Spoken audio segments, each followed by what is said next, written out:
Welcome to School of the Lost Tribes Radio, where the Word speaks not to the world, but to the lost sheep of the house of Israel. Clarity helps generate the lessons needed to seal the chosen before the destruction. Wisdom of Solomon. Chapter 6. A prophetic cry for righteous rulership and wisdom among Israel. Hear therefore, O ye kings, and understand. Learn, ye that be judges of the ends of the earth. Verse 1. This cry is directed to those among Israel who have been raised up as leaders, both in ancient times and now among the remnant. Even in captivity, there are judges, elders, and teachers in Israel, and they must hear. This is a warning not to rule foolishly or in pride, but to understand wisdom as Yahweh defines it. Give ear, ye that rule the people, and glory in the multitude of nations. Verse 2. Those in positions of influence, even scattered among many nations, must listen. To rule over Yahweh's people, or glory in status without righteousness, is vanity. The scattered Israelites must rise in wisdom, not in self-glory. For power is given you of the Lord, and sovereignty from the highest, who shall try your works and search out your counsels. Verse 3. All authority, even in captivity, comes from Yahweh. He gives and removes power. He will examine the intent and action of every Israelite leader. Nothing is hidden. Because being ministers of his kingdom, ye have not judged aright, nor kept the law, nor walked after the counsel of God. Verse 4. This rebuke is to those of Israel who call themselves teachers, priests, or elders, but have forsaken the law. They are ministers of Yahweh's kingdom, in name only. They lead without Torah, and corrupt the people. Horribly and speedily shall he come upon you, for a sharp judgment shall be to them that be in high places. Verse 5. This is not a gentle warning. It is a prophetic judgment. Yahweh will bring terror to those in exalted positions who rule without righteousness. Leaders among Israel will be judged first. For mercy will soon pardon the meanest, but mighty men shall be mightily tormented. Verse 6. The humble and poor among the remnant will receive mercy, but the powerful, whether in religion, politics, or wealth, will face severe punishment if they ruled unjustly. For he which is Lord over all shall fear no man's person, neither shall he stand in awe of any man's greatness. For he hath made the small and great, and careth for all alike. Verse 7. Yahweh respects no titles. He is not moved by fame or greatness. He sees the heart and judges every man equally, whether he is in a palace or in the field. But a sore trial shall come upon the mighty. Verse 8.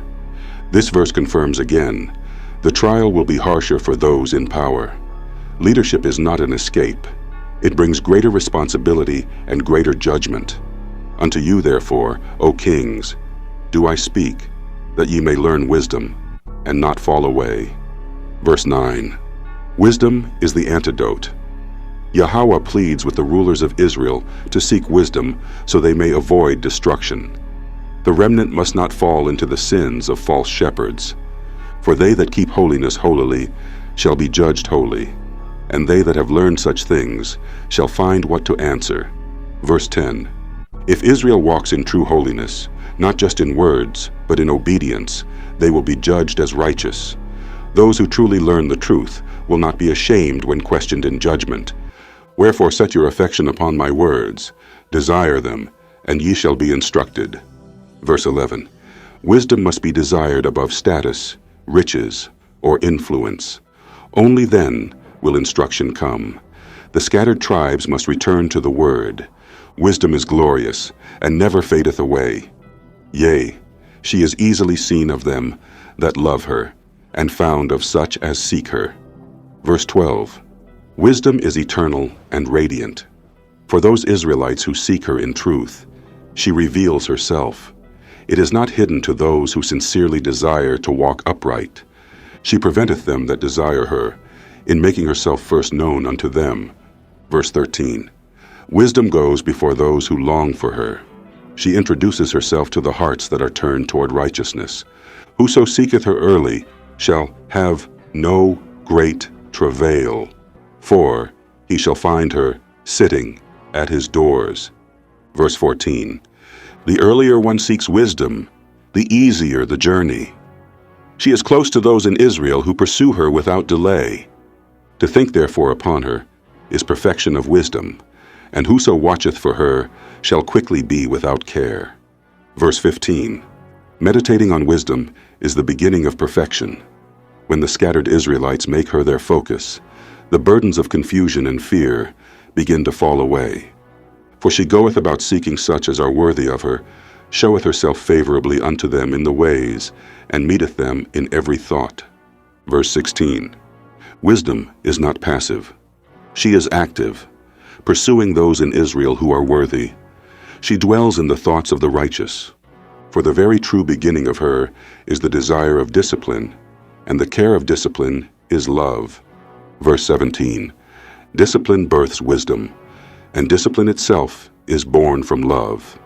If Israel loves Yahweh, they will discipline their lives to follow his law. And love is the keeping of her laws, and the giving heed unto her laws is the assurance of incorruption. Verse 18. Love is not feeling, it is obedience. Keeping Yahweh's laws brings incorruption. It purifies the spirit of Israel and seals them for righteousness. And incorruption maketh us near unto God. Verse 19. To be incorrupt is to walk close with Yahweh. Sin separates, obedience reconciles. Therefore the desire of wisdom bringeth to a kingdom. Verse 20. The goal is not just knowledge, it is rulership. Wisdom leads Israel to the kingdom. This is the awakening to kingship through obedience. If your delight be then in thrones and scepters, O ye kings of the people, honor wisdom, that ye may reign forevermore. Verse 21.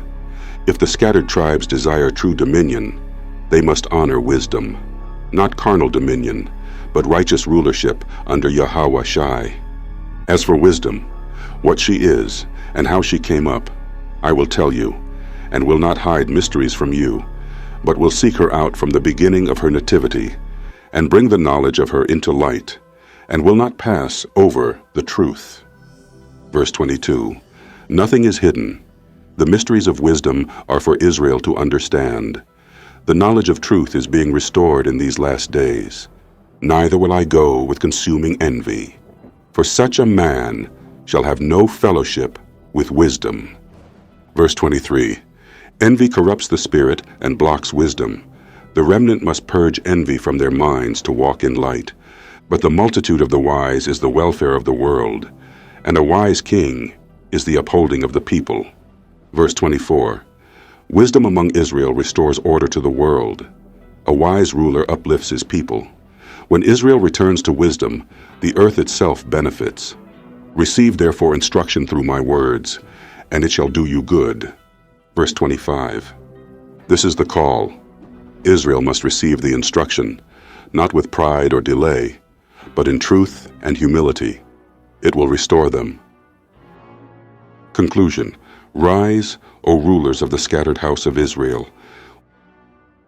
Wisdom of Solomon. Chapter 6 speaks to you, O descendants of the kings and priests of Zion. You were scattered, you were dethroned, but your return to wisdom brings the crown back. You must rule again, but in righteousness. You must speak again, but with the law in your mouth. You must lead again, but only under Yahweh Shai. This chapter is a call to leadership, not of the nations, but of the remnant of Israel. Return to wisdom, honor discipline, keep the commandments, and you will reign forevermore.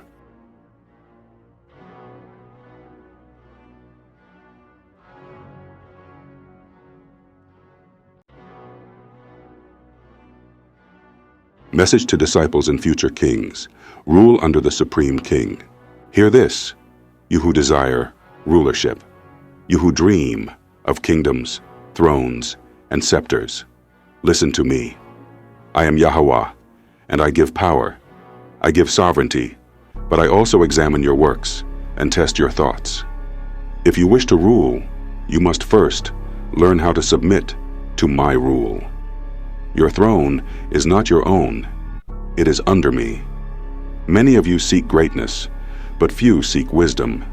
That's why you fail. I speak now to you who have been given influence or hope to lead. You are judges of the people, ministers of my kingdom. But you have not judged rightly. You have not upheld my law. You've chosen personal counsel over my commandments. So, I warn you. Judgment is coming quickly upon those in high places. I will not be impressed by your titles, your fame, or your following. I do not respect persons. I made both the small and the great, and I hold them to the same standard. To those of you who were exalted, beware. The mighty shall be mightily tested. Mercy may cover the humble, but you with power will face a harder trial.